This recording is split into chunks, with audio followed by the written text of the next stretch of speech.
बहुत पहले की बात है। फ्रांस में एक खूबसूरत जवान शहजादा अपने आलीशान महल में रहा करता था, जिसके पास किसी भी चीज की कमी नहीं थी। लेकिन वो गरीबों से लगान वसूला करता था केवल अपने महल सजाने के लिए। यहाँ तक कि उसकी दावत में भी केवल वही लोग आ सकते थे जो सुंदर दिखते हैं। एक रात उसके जश्न के वक्त भारी बारिश से बचने के लिए एक बिन बुलाया मेहमान आ धमका और राजकुमार की शान में उन्हें तोहफे के रूप में एक गुलाब का फूल देता है। लेकिन शहजादा बड़े ही गुरूर से उसका गुलाब ठुकरा देता है, ये बोल के कि तुम बदसूरत दिखती हो। इस पर बूढ़ी अम्मा समझाती हैं कि बच्चे, खूबसूरती सूरत में नहीं सीरत में होती है, क्योंकि खूबसूरती दिल में होती है। लेकिन फिर शहजादा बाज ना आया तो अम्मा की उम्र और रंग धीरे धीरे बदलने लगा और देखते ही देखते वो एक खूबसूरत जादूगरनी में बदल गई। शहजादा रहम की भीख मांगता रहा, लेकिन अब बहुत देर हो चुकी थी। जादूगरनी ये समझ गई थी कि शहजादे के दिल में प्यार तो है ही नहीं, इसीलिए सजा के तौर पे वो शहजादे को बदसूरत बीस्ट यानी दरिंदे में बदल देती है और पूरे महल और उसमें रहने वाले लोगों पे खतरनाक जादू कर देती है। कई दिन महीनों में बदल गए और महीने सालों में, लेकिन शहजादे को कोई पूछने तक ना आया, क्योंकि उसकी यादें जादूगरनी ने सभी के दिलो दिमाग से मिटा दिया था। और उसने जो गुलाब दिया था दरअसल वो एक जादुई गुलाब था, और उसने यही श्राप भी दिया था कि उस गुलाब की आखिरी पंखुड़ी गिरने से पहले अगर शहजादे को किसी लड़की से प्रेम हो जाए और उस लड़की को शहजादे से भी प्रेम हो जाए तो वो श्राप मुक्त हो जाएगा। तो सवाल ये है कि कौन होगा जो प्यार करेगा एक दरिंदे से। कहानी में आगे बढ़ने से पहले अगर आप इस चैनल पर नए हैं तो प्लीज वीडियो को लाइक, शेयर और सब्सक्राइब जरूर करें। वहीं पास में एक खुशहाल गांव में एक बेहद खूबसूरत लड़की बेल रहती थी, जो हर सुबह ऐसे उठती थी जैसे ये उसकी पहली सुबह हो और अपने हर दिन को इस तरह से जीती थी जैसे हर दिन आखिरी हो। वो किताबों के सहारे अपनी छोटी सी दुनिया को बड़ा करने की कोशिश करती थी और उस पर नजर बनाए रहता है एक कैप्टन जिसका नाम गैस्टन था, जो बेल को अपनी बीवी बनाना चाहता है, जबकि गांव की बाकी लड़कियां उस पर अपनी जान तक छिड़कती हैं। जिसके बाद वो बेल से डिनर के लिए पूछता है, बट वो बड़ी प्रेम से मना करके चली जाती है। फिर वो अपने पापा को छिपकर गाना गुनगुनाते हुए देख रही होती। फिर उनके काम में उनका हाथ बटाती है। बेल अपने मम्मा के बारे में अपने पापा से पूछती है तो उसके पापा बताते हैं कि तुम्हारी मम्मा निडर थी, बिल्कुल निडर, वो इस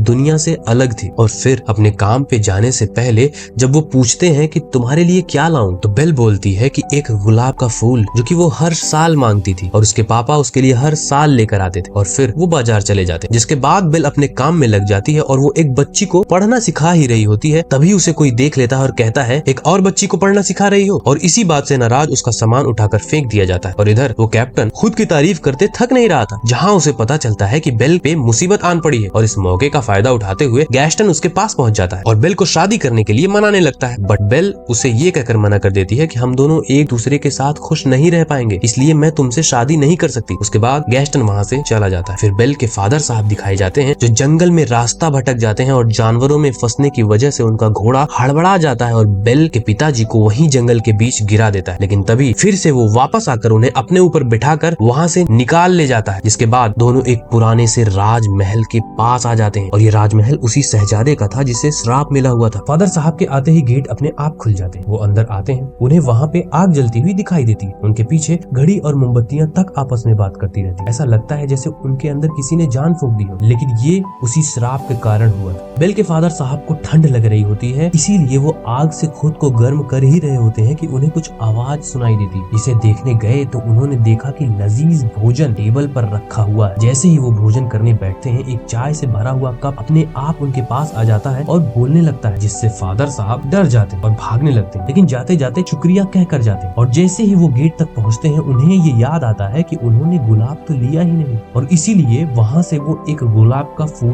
तोड़ लेते हैं। और दरिंदा ये देख लेता है और तुरंत पिताजी पर हमला बोल देता है। और ये देख के फादर का घोड़ा भागते हुए सीधे गाँव में बेल के पास पहुँच जाता है, जिससे बेल देख कर डर जाती है और पूछती है, पापा कहाँ है? मुझे उनके पास ले जाओ। तो घोड़ा बेल को वापस वहीं लेकर जाता है। इसके बाद वो बिना कुछ सोचे समझे उस महल के अंदर दाखिल हो जाती है। और उसके आने पर भी वो दोनों मोमबत्ती और घड़ी दोनों आपस में बातें करने लगती है और उनकी बातें बेल सुन लेती है, इसलिए वो पूछती है कि कौन है वहाँ, लेकिन कोई जवाब नहीं देता। तभी ऊपर से किसी की खांसने की आवाज सुनाई देती है, जिसे सुनकर वो आवाज की ओर तेजी से भागती है और वो अपने पिता को ढूंढ निकालती है, जो कि एक जेल में बंद हुए पड़े थे। तभी वहाँ पे वो राक्षस पहुँच जाता है, जो बोलता है, तुम्हारा बाप एक चोर है, उसने एक गुलाब चुराया इसलिए उन्हें सजा मिली। इस पर बेल बोलती है कि सजा मुझे दो, क्योंकि गुलाब का फूल तो मैंने मांगा था ना, और एक गुलाब के फूल के लिए इतनी बड़ी सजा कौन देता है। इसका जवाब देते हुए वो दरिंदा बोलता है कि एक गुलाब के फूल ने मेरी पूरी जिंदगी बर्बाद कर दी। तो बताओ कि क्या तुम अब भी अपने पिता की जगह लेना चाहोगी। और तभी बेल अचानक से दरिंदे का चेहरा देख लेती है और वो पूरी तरह से कांपने लगती है। जिसके बाद बेल थोड़ा इमोशनल करते हुए वो उस दानव से बोलती है कि क्या तुम इतने जालिम हो कि एक बेटी को उसके पिता से आखिरी बार मिलने भी नहीं दोगे। इसीलिए वो बेचारा राक्षस एक मीटिंग अलाउ कर देता है।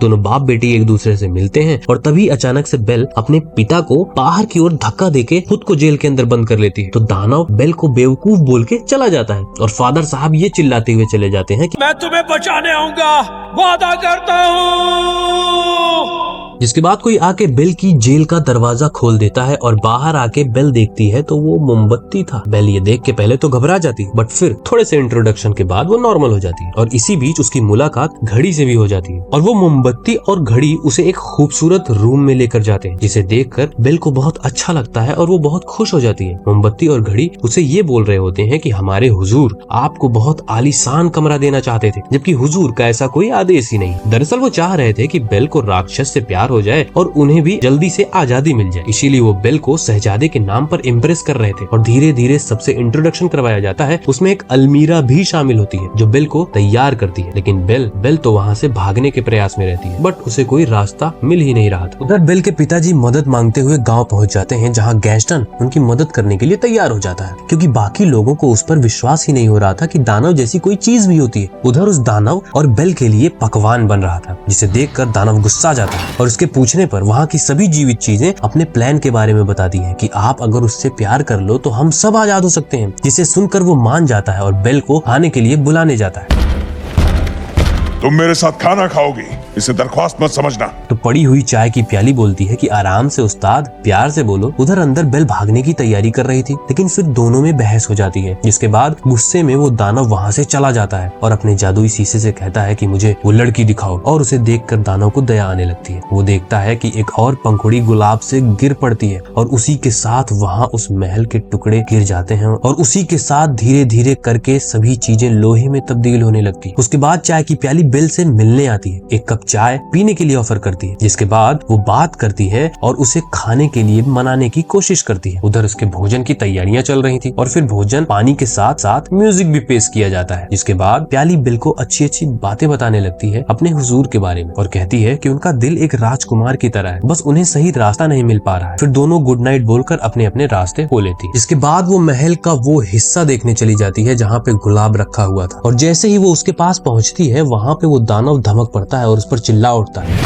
यहाँ क्या कर रही हो तुम? क्या किया तुमने इसके साथ? और इसी बात से नाराज बेल भागने लगती है तो सभी उसे रोकने की कोशिश करते हैं, बट वो फिर भी वहाँ से निकल जाती है और जैसे ही वो जंगल में पहुँचती है उसके पीछे भेड़िए पड़ जाते हैं और वो इन्हीं के बीच फंस जाती है। लेकिन तभी दानव उसे बचाने के लिए वहाँ कूद पड़ता है। वो भेड़िए उस पर भी अटैक कर देते हैं और उसे बुरी तरह घायल कर देते हैं, लेकिन वो किसी तरह से बेल को बचा ले, बट उसके बाद वो वहीं पे बेहोश हो जाता है। बेल वहाँ से जाना चाहती थी, बट वो खुद को उसकी मदद करने से रोक नहीं पाई और उसे वापस महल लेके आ जाती। लेकिन वहीं बेल को ढूंढते हुए उसके पापा पहुंच जाते हैं, लेकिन वो रास्ता भूल चुके थे और इसीलिए कैप्टन उसकी बातों पर विश्वास नहीं कर रहा था, क्योंकि उसका मानना था कि दरिंदे और बोलती हुई प्याली और जादू जैसी कोई चीज होती ही नहीं। और जैसे ही वो ये बोलता है कि मैं तुम्हारी बेटी से शादी करना चाहता हूँ, मैं इसलिए आया हूँ यहाँ पे, तो बेल के फादर साहब बोलते हैं कि तुम्हारा ये ख्वाब हमेशा ख्वाब ही रहेगा। और ये सुनते ही कैप्टन बेल के पिताजी पर एक दमदार मुक्का बरसा देता है और उनको वहीं ढेर कर देता है और फिर रस्सी से बांधकर चला जाता है। उधर बेल दानव को दवाई लगाने की कोशिश कर रही थी, जिससे कि उसे दर्द हो रहा होता है और दोनों में बड़ी प्यारी सी नोक झोंक देखने को मिलती है। और फिर बेल को एक बार फिर से चाय की प्याली ये बताने लगती है कि कैसे उसके हुजूर की माँ के गुजरने के बाद उनके पिताजी हुजूर को अपने जैसा खूंखार बनाने लगे थे और हम सब कुछ नहीं कर पाए। तभी बेल पूछ बैठती है कि आखिरी पंखुड़ी गिरने के बाद क्या होगा। तो मोमबत्ती और घड़ी बताती हैं कि हमारे हुजूर हमेशा हमेशा के लिए भयानक दरिंदे में बदल जाएंगे और हम सभी एक प्राचीन बेजान वस्तु की तरह हो जाएंगे, हम एक कबाड़ बन जाएंगे। और ये सुन के बेल परेशान हो जाती है। उधर उसके पिताजी पिताजी के पास एक अनजान सी औरत पहुंचती है जो बेल के फादर साहब को रस्सी से आजाद करती है और उनका उपचार करती है। दरअसल में इसका नाम एगथा है और ये भी उसी गांव में भीख मांगती है जहाँ पे बेल और उसके फादर साहब रहते हैं। दूसरी तरफ बेल शहजादे के लिए शेक्सपियर की कविता पढ़ रही थी, जिसकी आधी लाइन शहजादा ही पूरी कर देता है। इस पर बेल चौंक के पूछती है कि तुमने शेक्सपियर को पढ़ रखा है? इस पर राजकुमार कहता है कि मुझे बहुत महंगी तालीम मिली है। तो बेल बोलती है कि मुझे तो रोमियो जूलियट बहुत पसंद है। तो इसके जवाब में दानव बोलता है कि हाँ, लगा ही था। मुझे तो आशिकी के नाम से उल्टी आती है। फिर शहजादा उससे ये कहता है कि पढ़ना है तो कुछ अच्छा पढ़ो, और यही बोलते हुए वो बेल को वहाँ की लाइब्रेरी में लेकर जाता है, जिसे देखकर बेल चकाचौंध हो जाती है, आश्चर्यचकित हो जाती है। और ये सब देख के राजकुमार बोलता है कि अगर ये तुम्हें इतनी ही पसंद है तो आज से ये जगह तुम्हारी हुई। ये सुन के बेल बहुत खुश हो जाती है। फिर दोनों साथ में भोजन करते हैं, एक साथ टहलते हुए नजारे देखते हैं और शायरियां पढ़ते हैं। फिर बेल उसे अपने घोड़े से मिलवाती है और वो अब कहीं ना कहीं उस दानव को पसंद करने लगती है। तभी अचानक से बेल भी शहजादे को रोमांस पढ़ते हुए पकड़ लेती है, लेकिन वो बड़े प्यार से नकार रहा होता है कि नहीं, ये तो जंग की किताबें हैं। और वहीं दोनों एक दूसरे से धन्यवाद बोलते हैं क्योंकि दोनों ने ही एक दूसरे की जान बचाई हुई थी। तो बेल बताती है कि गांव वाले कैसे उसका मजाक उड़ाते हैं और हंसते हैं। तो दानव बोलता है कि क्यों ना हम कहीं भाग चलें, और वो एक किताब दिखाता है जो जादूगरनी देकर गई थी, इससे पूरी दुनिया में कहीं भी जा सकते हैं। लेकिन वो इसलिए नहीं जा सकता क्योंकि उस जैसे दानव का कौन ही स्वागत करेगा। इसीलिए वो कहता है कि तुम इसका इस्तेमाल कर सकती हो। और दोनों उसका इस्तेमाल करके पेरिस में एक छोटे से कमरे में चले जाते हैं, जहाँ पे वो ये जानने की कोशिश करती है कि उसकी माँ को हुआ क्या था। उसे वहाँ पड़े सामानों से पता चला कि उसकी माँ की बीमारी के कारण उन्हें वहीं छोड़ के जाना पड़ा। ये सब देख के बेल दुखी हो जाती है और बोलती है अब मुझे वापस घर ले चलो। उधर बेल के पिताजी जब बोलते हैं कि कैप्टन ने उन्हें मारने की कोशिश की, तब उल्टा कैप्टन ने उन्हें ही फंसा दिया। और यहाँ राजमहल में सभी चीजें हुजूर को समझाने में लगी थी कि बेल से आज ही प्रेम का इजहार कर दो उस्ताद, और हुजूर को उस पल के लिए तैयार भी किया जाता है। वहीं बेल की अलग से तैयारी हो रही थी, जिसमें अलमीरा बची खुची कमी पूरी कर देती है उसके कपड़ों में 4 चांद लगा के। फिर वो दोनों सीढ़ियों पर मिलते हैं, एक दूसरे को देखते हैं, मुस्कुराते हैं, और बैकग्राउंड म्यूजिक चाय की प्याली ने संभाल ही रखा था। तो मौका पाकर दोनों लिटिल डांस भी कर लेते हैं। और फिर डांस खत्म होने के बाद दानव बोलता है इससे बड़ी बेवकूफी क्या होगी कि मुझ जैसा जानवर तुम्हारा प्यार पाने के सपने देखे। तो बेल कहती है कि हो भी सकता है। इस पर बड़ा खुश होकर दरिंदा पूछता है कि अच्छा सच में, क्या तुम यहाँ खुश रह पाओगी? तो बेल ये बोल देती है कि किसी की आजादी छीनने के बाद वो कैसे खुश रह सकता है। तो फिर वो बेल को जादुई शीशे के पास लेकर जाता है, जिसमें वो अपने पापा को देख सकती थी। इसमें वो देखती है कि उसके पापा मुसीबत में हैं और वो घबरा जाती है। तो शहजादा बोलता है कि जाओ अपने पिता के पास जाओ, उन्हें तुम्हारी जरूरत है। ये सुन के बेल चौंक जाती है और जब शीशा लौटाने लगती है तो वो जानवर ये बोल के उसे अपने पास ही रखने को बोलता है कि अगर तुम्हें कभी गलती से भी मेरी याद आ जाए तो मुझे देख लेना। और फिर बेल शुक्रिया बोल के वहाँ से चली जाती है और अपनी आखिरी उम्मीद को जाते हुए देख के सभी दुखी हो जाते हैं। उसके बाद सब पूछते हैं कि आपने उसे जाने क्यों दिया, जिसका जवाब चाय की प्याली देते हुए बोलती है कि क्योंकि इन्हें उससे प्यार हो गया है। फिर बाकी पूछते हैं फिर तो इन्हें इंसान बन जाना चाहिए ना, ये बने क्यों नहीं? तो बड़ी बोलता है क्योंकि उस लड़की को इनसे प्यार नहीं और अब होगा भी नहीं। ये सब सुन के दानव उनसे कहता है कि अब तुम लोग जाओ, हमारा अंत समय भी नजदीक है। क्योंकि गुलाब की अब बहुत कम पंखुड़ियां बची हुई थी और बेचारा वो जानवर अब बेल की याद में एक दुख भरा गाना गाता है। और बेल तभी अपने गाँव पहुँच के अपने पापा को सही साबित करने के लिए शीशे में सबको दरिंदे की झलक दिखा देती। जिसके बाद कैप्टन गाँव वालों को भड़का देता है कि ये खूंखार जानवर जादूगर है और उसने अपना जादू बेल पर भी कर दिया है और इसे भी बंदी बना लो। इसलिए बेल को भी बंधक बना लिया जाता है। और कैप्टन सभी को भड़का देता है और उस दानव को मारने के लिए महल पहुंच जाते हैं और धावा बोल देते हैं। अब बेचारे चाय की प्याली और मोमबत्तियां जंग तो लड़ नहीं सकती,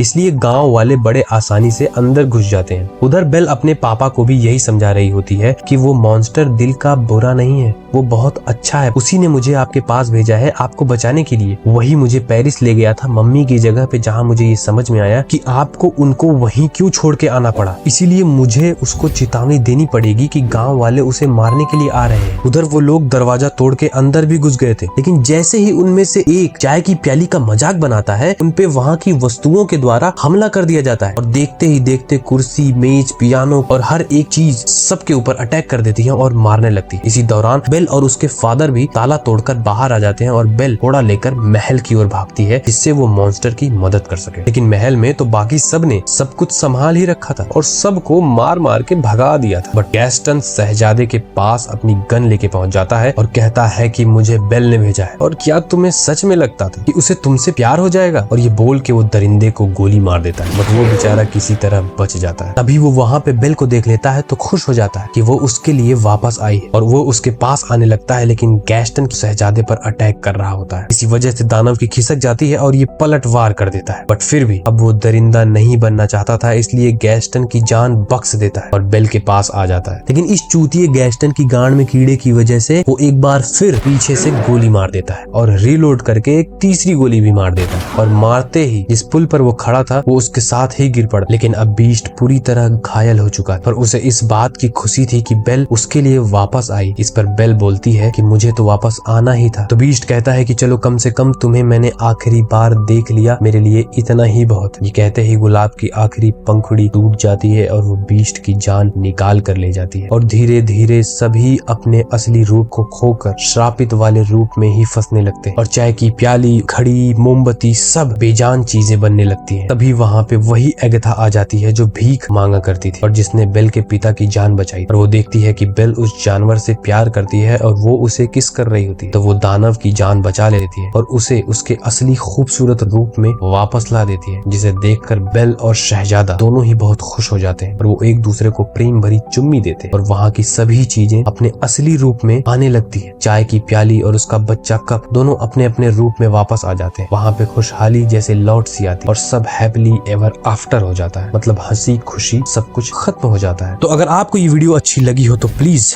वीडियो को लाइक, शेयर और सब्सक्राइब जरूर करें। बाकी मैं हूँ द सिनेमाकार, मिलता रहूंगा इसी प्रकार। धन्यवाद।